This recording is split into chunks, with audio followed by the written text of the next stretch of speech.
제 35면이 되겠습니다. 마태복음 제 21장 23절로 32절의 말씀입니다. 다 찾으셨으면 아멘. 네, 우리 함께 합독하시겠습니다. 시작. 예수께서 성전에 들어가 가르치실새 대제사장들과 백성의 장로들이 나와 이르되 네가 무슨 권위로 이런 일을 하느냐? 또 누가 이 권위를 주었느냐? 예수께서 대답하시되 나도 한 말을 너희에게 물으리니 너희가 대답하면 나도 무슨 권위로 이런 일을 하는지 이르리라. 요한의 세례가 어디로부터 왔느냐? 하늘로부터냐 사람으로부터냐?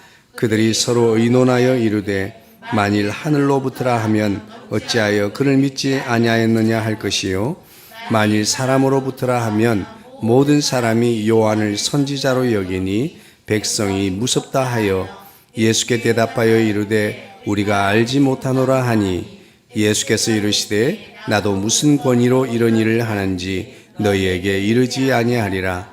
그러나 너희 생각에는 어떠하냐? 어떤 사람에게 두 아들이 있는데 맏아들에게 가서 이르되 예 오늘 포도원에 가서 일하라 하니 대답하여 이르되 아버지 가겠나이다 하더니 가지 아니하고 둘째 아들에게 가서 또 그와 같이 말하니 대답하려 이르되 실소이다 하였다가 그 후에 뉘우치고 갔으니 그 둘 중에 누가 아버지의 뜻대로 하였느냐? 이르되 둘째 아들이니이다. 예수께서 그들에게 이르시되 내가 진실로 너희에게 이르노니 세리들과 창녀들이 너희보다 먼저 하나님의 나라에 들어가리라. 요한이 의의 도로 너희에게 왔거늘 너희는 그를 믿지 아니하였으되 세리와 창녀는 믿었으니 너희는 이것을 보고도 끝내 뉘우쳐 믿지 아니하였도다. 아멘. 아멘. 할렐루야. 네, 반갑습니다. 네, 이장선 집사님 찾아서 잘 들어오셨네요. 감사합니다. 제가 오늘 깜빡하고 문자로 보내는 걸 주보를 못 보내드렸네요. 그러나 밴드로 잘 보셨으리라고 믿습니다. 네, 우리 다 같이 인사하겠습니다. 사랑합니다. 더 행복하십시오. 네, 그 일은 잘 될 것입니다. 네, 네, 감사합니다. 제가 우리 교회가 저기 장미마을 장미 아파트에 있었던 적이 있습니다. 장미 아파트 상가 2층에 거기서 저희 교회가 시작됐는데 아이들이 얼마나 많았는지 몰라요. 정말 거기 보니까 막 하루 종일 아이들이 뛰어노는데 노는 아이들이 목에다가 왜 집 열쇠 걸고 이렇게 막 뛰어다니고 노는 아이들이 많았어요. 그래서 이 아이들에게 무엇을 해주면 좋을까 생각해서 우리가 그 당시에 개척교회로서는 부담스러운 제일 용량이 큰 윌스 정수기였는데 어디 정수기였는지 모르겠는데 정수기를 갖다 놓고 아이들이 언제든지 올라와서 놀다가 물을 마실 수 있도록 교회를 개방해 놓았습니다. 그랬더니 교회가 놀이터가 됐어요. 그래서 항상 목마르면 뛰어 올라와서 물 마시고 또 개중에 배고픈 아이들에게 사발면을 주기도 하고 떡볶이를 해주기도 하면서 아마 우리가 제일 많았을 때는 한 60명 정도가 됐던 것 같아요, 아이들이. 그런데 이제 그러면서 어느 순간 사회가 변하면서 교회 가까이에 이제 지역 아동센터가 생기기 시작해요. 바로 건너편에 지역 아동센터가 생깁니다. 어느 순간 애들이 보이질 않아요. 그리고 교회도 오지도 않고 어쨌든 알고 보니까 그 지역 아동센터에서 오신 분이 또 여자 목사님이시더라고요. 그래서 우리가 이 교회를 그 밑으로 더 확장해서 옮기면서 큰 곳으로 옮기면서 아무리 생각해봐도 그 앞에 여자 목사님이 오시는 게 아름다울 것 같아요. 왜냐하면 또 누군가 오면 이렇게 교회와 교회가 마주하고 있는 것처럼 보여서 당신이 와라. 목사님이 오십시오. 나 아무것도 그냥 이대로 다 놓고 갈 거니까 그렇게 하라고 해서 다 잘 됐죠. 그래서 그분이 진짜 오시게 됐고요. 근데 지금 기억에 남는 것이 그 이후에 교회가 이제 아이들이 많이 모이지 않는 상태에서 이제 여름 성경학교를 하거나 이제 할 때 이제 친구들 따라온 친구들이 이제 우리 목사님이야 그러면 절대 목사님이라고 부르질 않아요. 계속 아저씨 부릅니다. 그러면 친구가 야 목사님이야. 그래도 끊임없이 집에 갈 때까지 아저씨라고 부르다가 돌아갔어요. 그러니까 무엇을 느낄 수가 있어요? 나한테는 목사님은 아니다. 나는 그 권위를 인정할 수 없다. 이런 얘기죠. 오늘의 대개의 목사님들의 설교, 오늘 본문에 대한 설교의 초점은 권위에 맞춰져 있습니다. 권위. 이 권위는 어디서부터 생기는 걸까요? 오늘 본문에서도 권위에 대한 근거를 질문하고 있습니다. 여러분, 모든 권위는 하나님께서 내시는 것을 믿으십니까? 이 권위가 무슨 말인가? 한문으로는 오늘 제가 권위라고 하려고 하다가 그냥 제목대로 했습니다만은 한문의 이 권위를 봤더니 이 저울추 권에다가 위엄 위자를 써서 국어사전에는 남을 지휘하거나 통솔하여 따르게 하는 힘이라고 그렇게 되어 있고요. 또 일정한 분야에서 사회적으로 인정받고 영향력을 끼칠 수 있는 사람. 그래서 어떤 박사님이나 이런 분들은 권위 있는 분을 모시고 오늘 우리가 이 말씀을 듣습니다. 이렇게 하잖아요. 박사나 또 학교의 졸업에 대한 인증이나 어떤 기술 자격이나 또 군에서의 계급이나 뭐 이런 것들은 다 사람에 의해서 그 사회에서 이 상황에 따라서 주어지는 권위라고 생각할 수 있습니다. 그럼에도 불구하고 바울은 그 사회의 질서를 위해서 생겨진 권위에 대해서 순복하라 이렇게 가르치고 있습니다. 왜 그런고 하니 모든 권위의 출처는 하나님이시기 때문에 그렇습니다. 할렐루야. 우리가 그 권위자를 인정하고 존중하느냐의 문제는 차후 문제고 그 모든 권위의 출처는 하나님께 있다. 그리고 모든 권위, 하나님 세계 안에는 모순되는 것이 없어요. 모든 것이 위에서부터 아래로 아주 정확합니다. 통일이 됩니다. 아주 뭐라고 할까요? 일체감이 있습니다. 그런데 지금 우리 사회는 굉장히 모순된 것이 많습니다. 내가 선택하거나 또 누가 주었거나 하는 권위가 아니라 하나님께로부터 자연적으로 주어진 권위가 있습니다. 가정 안에 세우는 권위, 부모의 권위, 또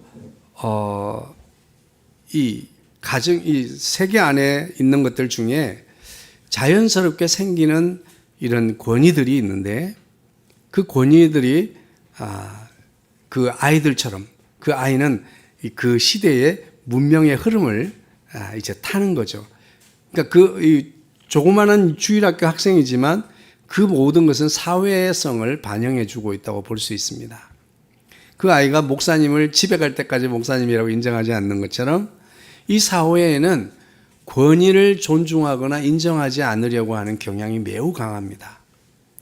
그런데 아이러니하게도 참 안타까운 사실은 이러한 리더십을 가진 누군가를 사회를 지휘하고 통솔하여 이끌어갈 그런 지도자가 이 땅에 부재 중이라는 거예요. 그래서 사회는 매우 혼란합니다. 우리나라뿐만 아니라 지금 전 세계적으로 이념적으로 서로 대치하면서 정말 아수라장입니다. 혼란해요. 너무나 혼란합니다.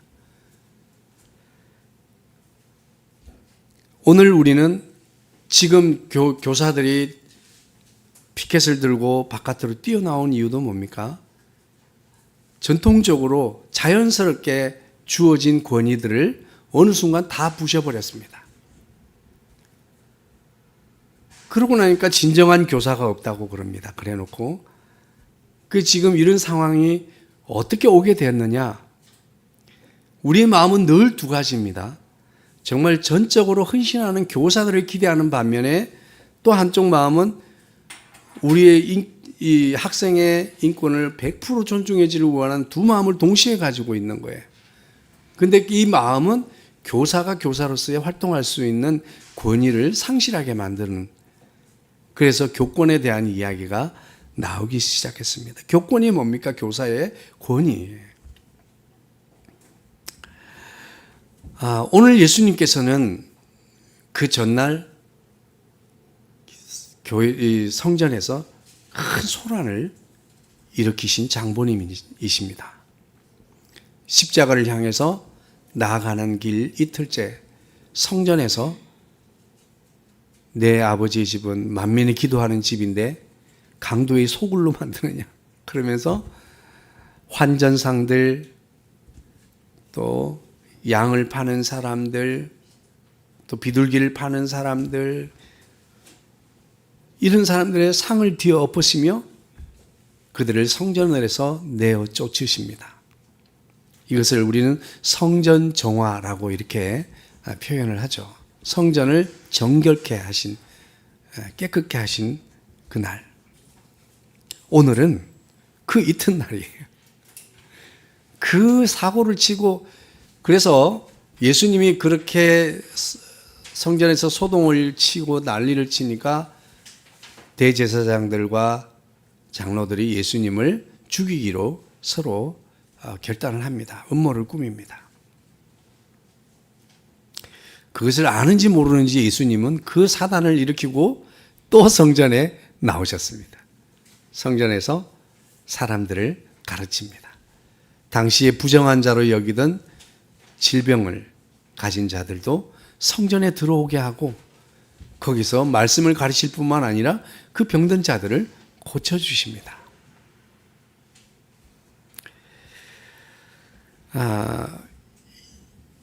요즘 교사 되기가 쉬워요? 어려워요? 어려워요. 예수님 당시에도 교회 안에서 말씀을 가르치는 교사가 따로 있었습니다. 랍비들이 따로 있었죠.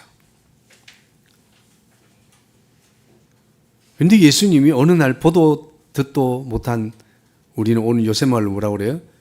듣보잡.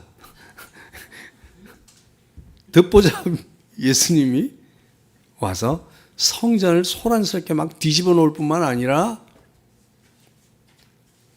거기 와서 말씀을 가르치고 또 병자를 고치고 하는데, 성전에 경비병이 있어요. 성전에도 군사들이 있으니까 성전 군사를 경비병을 통해서 끌어내든지 할 수도 있는데 아무도 예수님을 가까이 할 수가 없습니다.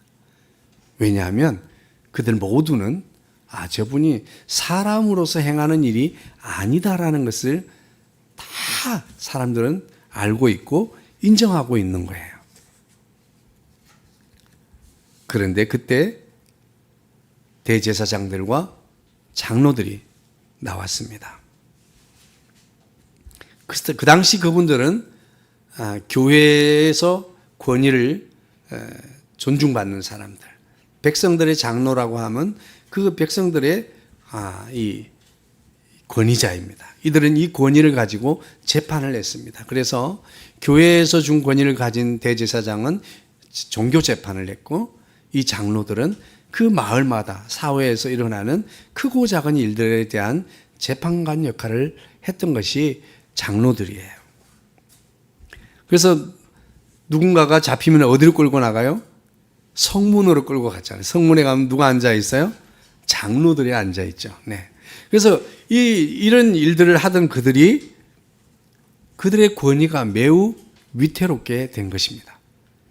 요즘 사회 말로 표현하면 기득권층, 그들이 누리고 있던 이 권세, 권위, 이것들을 위태롭게 하는 불안한 요소가 발생하게 된 것입니다. 그 예수님은 공회에서 공인받지 못한 랍비 예수님이었어요. 한 번도 말씀을 가르쳐 달라고 부탁받은 적이 없습니다. 그럼에도 불구하고 이미 모든 백성들에게는 예수님은 랍비 이상으로 하나님만이 하실 수 있는 일을 하시는 분으로 그렇게 인정되어지고 존중되게 된 것입니다.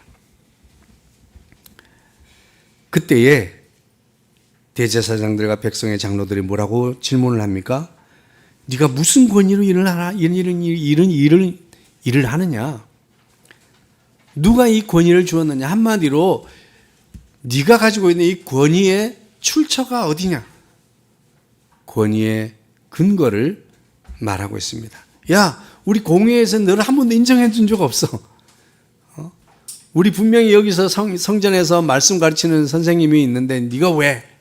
한마디로 이거예요. 넌 허락도 없이 왜 와서 어제 그 소란을 피고 네가 뭔데? 한마디로 이런 거야. 한마디로 네가 뭔데? 예수님께 대하여. 근데 그렇게 말하기엔 너무 많은 사람들이 그분을 선지자 혹은 메시아로 그를 인정하고 따르고 있기 때문이죠. 예수님은 십자가에 달리시는 날까지도 그분은 사역을 멈추지 않았습니다. 다른 성경에 보면 주님은 자기의 백성들을 사랑하시되 끝까지 사랑하시니라 라고 말씀하고 있습니다. 할렐루야. 우리에게는 가끔씩 사랑을 확인시켜 줘야 돼요. 그래서 부모들은 자녀로 하여금 이 부모가 사랑하고 있다는 것을 의심하게 하면 안 됩니다. 가장 무서운 것이 사랑하는 것에 대한 의심이 가지게 하면, 그러니까 때로는 징계를 하지만 이건 너의 사랑에 근거한 징계다라고 하는 것을 믿을 수 있도록 그렇게 해야 됩니다. 부모의 사랑을 의심하면서 쌓여가는 분노는 언젠가는 큰 사회적인 문제로 폭발하게 됩니다. 그래서 부모는 사랑으로 자녀들을 양육하고 그리고 자녀들은 하나님께서 세우신 그 부모님의 권위를 존중하며 따라야 될 줄로 믿습니다. 하나님이 세상 모든 자녀들을 이 땅에 생명을 보내주시고 그 자녀들을 실제적으로 손을 가지고 그들의 엉덩이를 닦아주고 그들에게 입에 먹을 것을 넣어주고 하는 이 일을 위해서 각 가정마다 부모님을 하나님이 대리자로 세우셨어요. 그러니 이 권위가 만약에 깨어졌다고 하는 것을 상상해 보세요. 크게 말하면 하나님의 권위에 대적한 게 되는 거죠. 하나님의 권위는 하나님의 세계는 질서로 정확합니다. 모순되지 않습니다. 일치됩니다. 서로 충돌하지 않아요. 그런데 세상의 권위와 이런 것들은 지금 모든 것이 충돌합니다. 한쪽에서는 애를 많이 낳으라 그러고 한쪽에서는 한 가구 가정을 장려하고 또 독신하고 결혼 안 하는 문화가 온 세계에 팽배합니다. 이것은 한쪽에서는 엄청 그냥 아이를 낳기 위해서 엄청난 돈을 쏟아붓고 한쪽에서는 그런 문화를 장려하는 문화를 콘텐츠를 계속 개발하고 이 두 문화가 충돌해요. 달리는 열차가 서로 마주보고 달리고 있어요. 하나님의 세계에는 그런 모순이 없습니다. 하나님의 세계는 하나님께로부터 이 지상까지 모든 것이 일치합니다. 하나님이 세운 권위는 하나님의 대리자 혹은 하나님께서 이 사회의 최소한의 질서 유지를 경찰을 세우셨고 군사를 세우고 하나님은 그 일을 하시는 겁니다. 할렐루야. 여러분 한번 생각해 보세요. 경찰이 존재하지 않는 나라, 법률이 없는 나라, 그야말로 약육강식 짐승들만 남는 거죠. 하나님의 세계는 이 모든 법의 출처는 모세 율법에서부터 근거한 걸 제가 늘 말씀드리지만 모든 이 형법 민법의 출처는 어디서부터 근거했어요? 모세의 율법에서부터 근거하고 있습니다. 오늘 이 모든 권위를 인정해야 되는데 이 권위가 지금 자신들의 권위보다 더 강한 권위로 존중받음에 화들짝 놀란 이들은 예수님을 죽이려고 하는 그 음모를 가지고 예수님께 나왔습니다. 그리고 예를 갖추어 질문하는 것 같지만 예수님을 올무에 빠뜨리고 마침내 하나님이 내게 이런 권위를 줬다. 나는 하나님으로서 이런 일을 한다라고 했다면 그는 신성모독으로 종교재판을 받을 것입니다. 그리고 사람에게서부터 왔다라고 한다면 그는 이 세상에 누가 줬느냐, 그런 권세를 누가 줬느냐라고 할 것입니다. 그래서 그들은 매우 곤란한 처지에 빠지게 되었습니다. 25절에 뭐라고 말씀합니까? 그들이 서로 의논을 했습니다. 여러분, 의논은 선을 위하여 의논하고 좋은 일을 위해서는 할 수 있으면 더 많은 사람들이 의논해서 결정하는 것이 좋은 결정을 가져오게 될 줄로 믿습니다. 그런데 악한 사람들은 소그룹의 몇 사람이 모여서 악한 음모를 꾸밉니다. 그러니 많은 사람들이 모여서 도출해낸 선한 아이디어보다 항상 모순되거나 결국에는 자기 발등을 자기가 찌르는 이런 결과를 가져오게 돼요. 어찌 볼 때는 정말 탐복할 만한 지혜를 가졌다, 잔머리의 대가다 이렇게 우리가 생각할지 모르지만 결국은 스스로 자기의 발등을 찢게 만듭니다. 이들은 서로의 이익을 위해서 의논하고 있습니다. 그게 뭐예요? 자신들의 명성과 안전에 흠이 가지 않도록 어떻게 하면 좋으냐? 예수님께서는 너희들은 내가 한 질문을 할 테니까 이 질문에 대답하면 나도 대답하겠다 라고 하신 질문이 뭐예요? 세례 요한에 대한 권위에 대해서 말씀하고 있습니다. 세례 요한이 무슨 권위로 세례를 베풀었을까? 세례 요한의 이 세례의 출처에 대해서 질문을 합니다.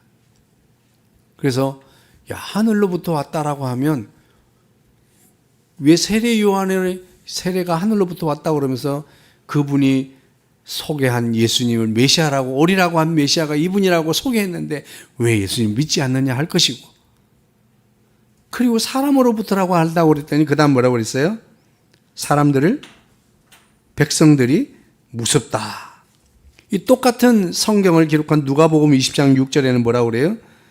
그 말을 들은 사람에게 부르라고 하면 백성들이 우리를 돌로 치려할 것이다 라고 해서 그렇게 해서 겁을 내고 있는 거예요. 그랬더니 뭐라고 합니까? 몰라. 무책임한 말을 합니다. 우리가 알지 못하노라 라고 멋있게 기록되어 있지만 한마디로 내가 몰라 어떻게 알아? 됐고 난 몰라 이런 거예요. 그때 예수님께서는 두 아들의 비유를 하게 됩니다. 어떤 아버지께서는 두 아들이 있었습니다. 아버지는 아버지의 권위를 가지고 두 아들에게 이야기를 합니다. 첫 번째 아들에게 맏아들에게 가서 오늘 포도원에 가서 일을 하라 이렇게 말을 합니다.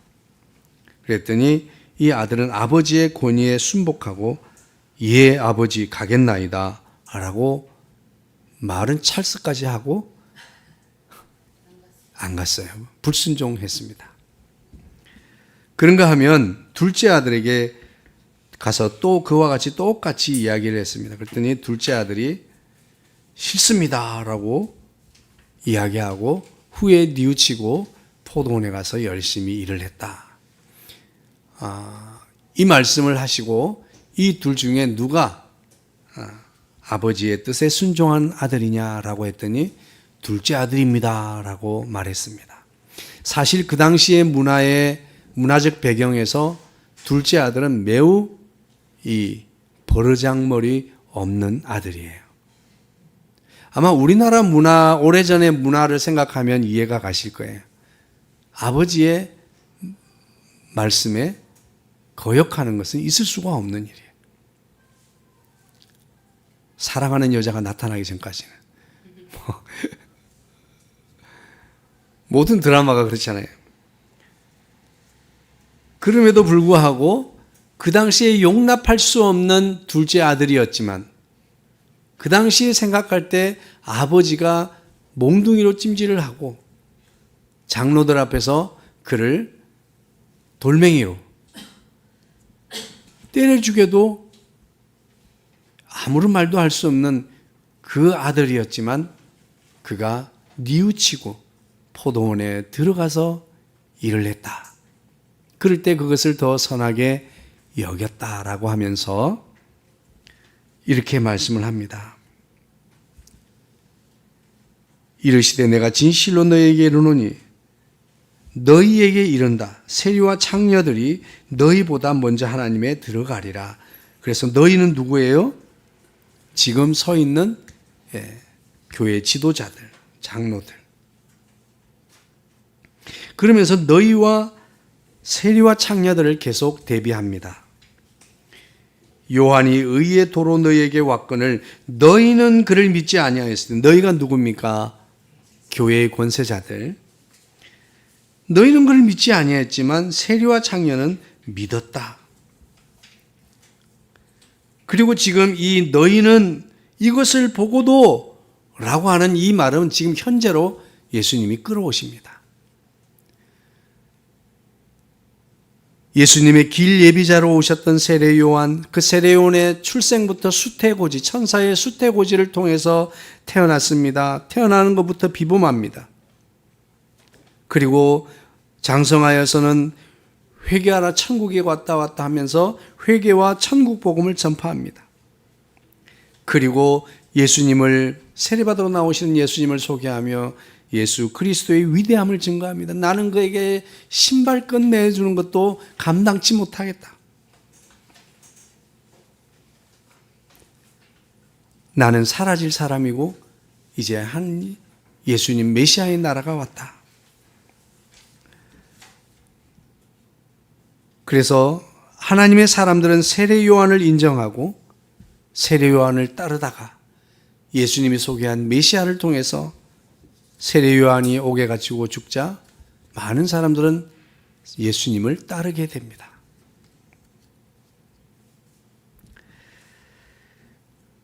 그들은 지금 그 세례 요한의 소개를 받은 메시아, 길 예비자로 왔던 세례 요한, 그의 예수님을 소개할 때에 하늘에서는 나의 사랑하는 나의 아들이라는 하나님의 증거가 있었습니다. 비둘기같이 성령이 내려서 성령의 증거가 있었습니다. 그리고 길 예비자인 세례 요한의 증거가 있었습니다. 수많은 사람들은 메시아의 도래를 그들의 눈으로 목격하게 된 것입니다. 너희는 이것을 보고도 지금 너희 앞에 서 있는 나 끝내 뉘우쳐 믿지 아니하고 나를 죽이려고 모략을 꾸미고 있구나.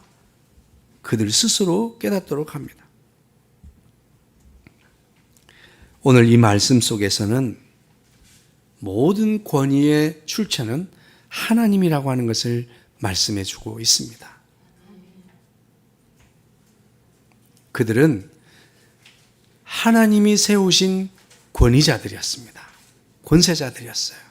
교회 안에서 하나님이 세워진 권위를 가지고 하나님의 말씀을 가르치고 백성들을 바른 길로 인도하라고 세우심을 받은 교회의 권위자입니다.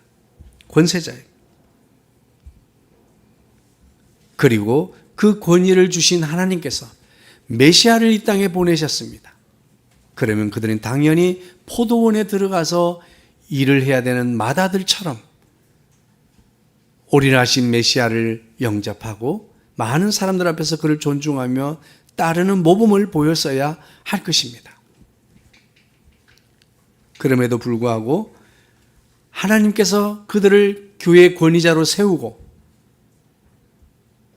이스라엘 모든 백성들이 오리라 한 메시아를 갈망하며 기다릴 때 그들에게 메시아 대망론을 가르쳤습니다. 메시아가 오실 것이다. 그렇게 앞장서서 가르쳐 놓고 정작 메시아가 오자 그분을 거절하고 거역하고 하나님의 권위를 가로막고 있는 것이죠. 저는 오늘 말씀의 제목을 뭐라고 했습니까? 태도라고 했습니다. 사람이 어떤 태도를 가지는지가 참 중요합니다. 오늘 이 하나님이 세우신 권위자인 하나님의 권위로 교회 안에서 말씀을 가르치고 그들을 바르게 인도하는 장로들, 제사장들, 그들의 태도를 보십시오. 그들의 태도는 어떻습니까? 그들의 말이 아니라 그들의 태도가 중요합니다. 그들은 하나님에 대해서는 거절하고 거역하는 태도를 보이고 있습니다. 지금 하늘로부터라 하면 왜 예수님을 믿지 않느냐 할 텐데 이미 그 권위의 출처, 그 권위의 일관성을 가로막는 거절하는 태도를 보여주고 있는 것이에요. 두 번째는 이 사람들은 사람들이 자신들을 어떻게 볼까? 자신들의 위신, 명성, 그들의 안전 이런 것들에 대한 태도를 보입니다. 사람들 앞에서의 어떻게 보일까라고 하는 그 태도에 집중하고 있습니다. 저는 오늘 이 말씀의 제목을 찾는 키포인트는 아이디어는 바로 이들의 태도에 있습니다. 마찬가지로 오늘을 살아가는 저와 여러분의 삶의 태도는 어떻습니까? 하나님 앞에서 하나님을 인정하는 태도를 보이며 살아가고 있습니까? 아니면 이 대제사장들과 백성들의 장로들처럼 사람들의 시선을 두려워하며 사람에게 인정받고 사람에게 모범된 크리스찬으로 인정받는 사람의 시선을 두려워하는 나의 명성과 안위를 살피는 태도를 가지고 있지는 않습니까? 많은 사람들이 믿노라고 하지만 사실은 그들의 태도는 하나님께 등을 향하고 사람들을 향하여 있는 태도를 보여주고 있습니다. 우리 크리스찬 성도들, 하나님의 포도원에 들어와 있는 하나님의 백성들, 이미 하나님의 백성으로 부름받은 우리라면 우리는 하나님을 향하여 서 있어야 합니다. 하나님을 향하여 두 팔과 가슴과 마음과 눈이 열려 있어야 합니다. 그런데 정작 하나님의 백성, 하나님의 자녀라고 인침을 받은 우리들조차도 사람들을 향하여 우리는 언제나 열려 있습니다. 그리고 지금 이 세상은 최고의 권위는 군중에게 주어져 있습니다. 이것이 얼마나 모순되고 얼마나 위험한 일인지 아시죠? 그 군중들은 예수님을 호산나 다윗의 자손이라고 외치던 사람들입니다. 세례 요한을 선지자로 믿고 세례 요한이 소개한 메시아를 메시아로 믿고 따르던 군중들입니다. 그들은 여전히 예루살렘에서 호산나를 외쳤고 그런가 하면 예수님을 십자가에 못 박으라고 예수님은 십자가에 못 박고 살인 강도 바라바는 놓아주라고 목매어 외치던 사회의 최고의 권위는 군중입니다. 지금 현재를 살아가는 이 사회도 최고의 권위는 군중에게 주어져 있습니다.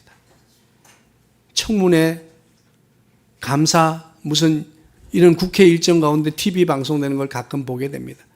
그들의 입에 발린 모든 여야를 막론하고 하는 말은 국민들 보기에, 국민이 생각하기에, 국민이 그들이 가진 모든 최고의 권위는 국민에게, 군중에게 맞춰져 있습니다. 그런 연유로 오늘 살아가는 교회의 지도자조차들도 이 군중의 시선에 머물러 있습니다. 교회를 어떻게 바라볼까? 저들의 눈에 교회가 어떻게 보일까? 저들의 우리의 이런 신앙 행동이, 신앙의 행위가 저들의 눈에 광신도로 보일까? 이제부터는 막 소리내서 눈물 흐르며 침 막 뱉으면 눈물 화장, 요즘 그런 모습 볼 수가 없어요. 화장품이 좋은 게 나와서 그런지 몰라도. 마스카라 번지고 막, 옛날에는요, 통성기도 한번 하고 나면 화장하고 온 아름다운 아가씨들이 막, 마스카라가 번져가지고 막 난리가 났었습니다.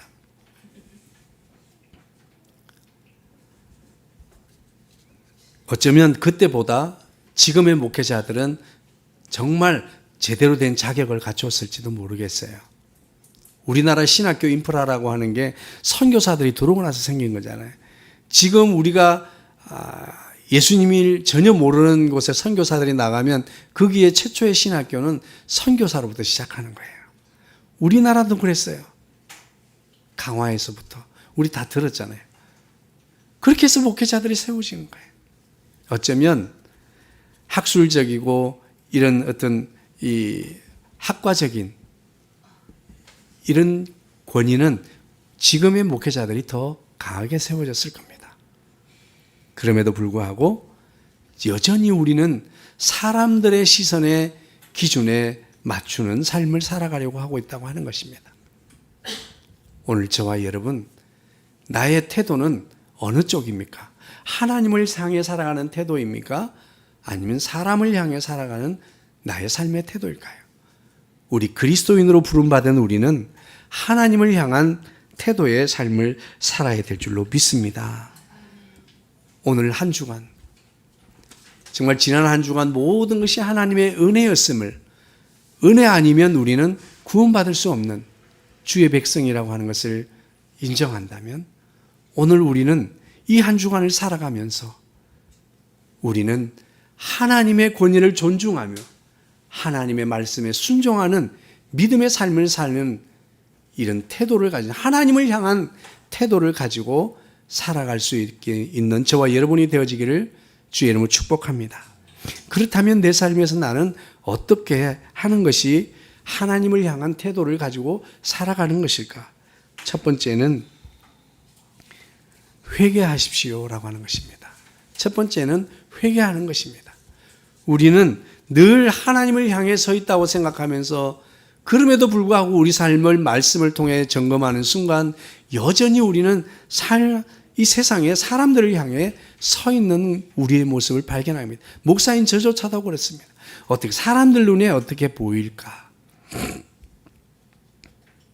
우리는 하나님을 향하여 서 있지 못한 우리의 태도를 회개해야 됩니다.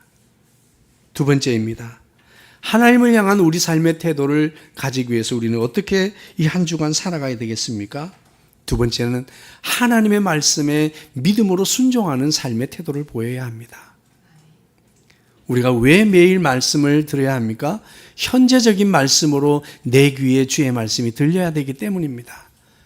우리가 예배를 사모해야 되는 이유가 선포되는 말씀을 듣기 위해서입니다. 그러나 우리는 현재 사회는 여러 가지 너무나 피곤한 삶을 살고 있습니다. 우리 교회뿐만 아니에요. 주일 예배, 오후 예배가 없는 교회가 이제는 거의 대부분 교회가 됐습니다. 수예배 안 드린 교회, 금요 심야 예배만 드리는 교회들이 많습니다. 혹은 수요일 금요일을 건너뛰어서 목요 예배를 드리자라고 하는 교회도 생겨나고 있습니다. 또 심지어는 어떤 교회는 주일만 예배를 드릴 게 아니라 너무나 분주하고 바쁘니까 토요일도 주일 본예배, 주일도 본예배로 드리도록 해서 주일 토요일 날 일찍 일어나서 본예배 드리고 편한 마음으로 삐빠빠룰라 하도록. 근데 이게 정말 악하다 나쁘다고 해야 될지 모르겠어요. 어쨌든 이 사회의 현상에 따라서 교회가 이렇게 반응하고 있습니다. 그렇다 하더라도 우리가 예배를 사모해야 되는 이유는 선포되는 하나님, 내게 현재적으로 주어지는 하나님의 말씀을 듣기 위해서입니다. 그래서 무엇보다도 우리가 정말 신앙 안에서 교회가 도와주는 영역도 있겠지만 나 홀로 서기를 해야 되는데 거기에 기본은 주의 말씀을 매일매일 일정량 우리가 영의 양식을 먹는 것입니다. 그것이 이 매일의 말씀을 읽는 것입니다.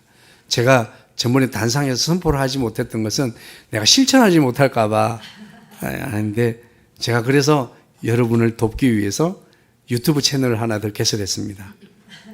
그게 뭐예요? 말씀 읽어주는 서비스를. 그래서 차를 타고 하면서 보통 8분, 제가 평균 보니까요, 8분, 긴 건 한 15분 되더라고요. 제가 좀 빨리 읽습니다. 그러니까 8분에서 15분이면 읽기 때문에 차에서 이동할 때 그날 말씀을 다 읽거나 들을 수 있습니다. 제가 아직 편집하는데 시간을 못해서 이 자막까지 쫙 성경 말씀이 나오면 너무 좋은데, 근데 지금도 스크립처를 보면 정확하진 않지만, 내가 발음이 안 좋아가지고 정확하진 않지만 좀 이렇게 나옵니다. 그렇게 볼 수도 있고요. 어쨌든 일정한 양의 말씀에 노출되어질 때 그 말씀에 믿음으로 순종하는 삶을 우리는 살아야 될 줄로 믿습니다. 그러니까 성경 전체를 들고 하나님 앞에 대항하지 마세요. 우리는 이 말씀을 지킬 수 없습니다. 이렇게 대항하지 마시고, 그날 내게 들려진 한 구절, 그 말씀을 붙들고 믿음으로 순종하는 하루를 살게 되기를 소망합니다. 세 번째입니다. 하나님의 권위를 믿고 하나님의 권위를 존중하는 삶의 태도를 가지기 위해서 우리는 사람을 향해 있는 우리의 태도를 회개해야 됩니다.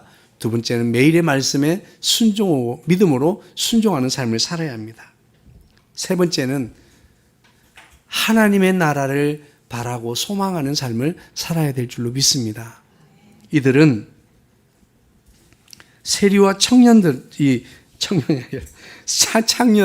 세리와 창녀들은 예수님을 보고 믿었습니다. 그리고 그들은 회개하고 하나님의 나라에 들어갈 수 있었습니다. 우리가 이 대제사장과 장로들처럼 맏아들이 되어서 실제로 천국에 있지 아니할까 우리가 염려하는 믿음을 가져야 될 줄로 믿습니다. 하나님 편에서는 완벽하게 이 구원에 대해서 변함이 없습니다. 중요한 것은 우리가 그의 손을 끝까지 붙잡으면 주님은 우리의 손을 놓지 않게 될 줄로 믿습니다. 하나님의 나라를 끝까지 소망하는 저와 여러분이 되어져서 정말 하나님을 향한 믿음의 태도를 가지고 살아갈 수 있게 되기를 주의 이름으로 축복합니다. 사랑 많으신 주님 감사합니다.